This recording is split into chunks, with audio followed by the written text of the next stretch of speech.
you doing, Emma? An oyster and a pearl, which is hidden in here, are a direct representation of conflict, how I view conflict, and how it just takes a presence in my life. My top two strengths when dealing with conflict are accommodating and avoiding. My top one is accommodating, and unfortunately my second strength is avoiding.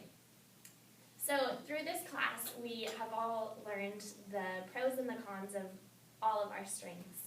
And when I was thinking about what I wanted to do for this, I was really thinking, kind of dwelling on the negative side of avoiding. And I thought of pulling back into a shell, and I thought of an oyster.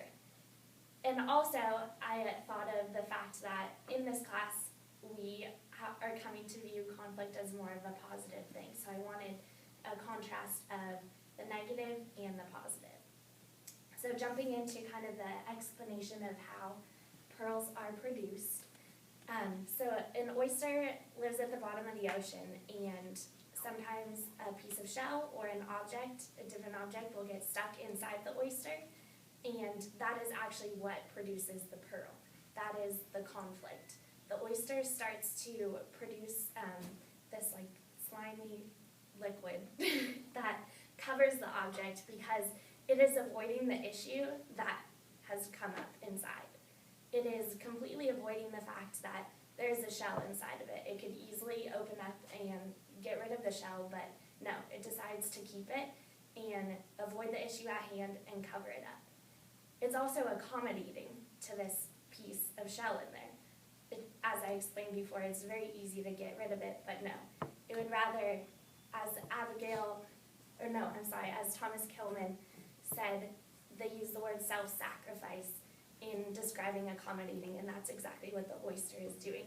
It is sacrificing its own comfort to deal with the piece of shell that is stuck inside, and it is going through the process of continually making this liquid to cover the piece of shell inside, so it's completely accommodating to the conflict that is right inside of it.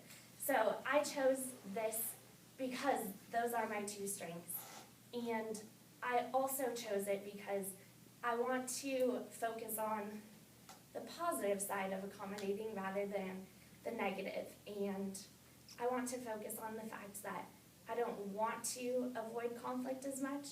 Conflict is very prevalent in life, and so I want to view it as a positive thing. I want to view it as the pearl inside of here rather than the oyster itself, which is hiding from all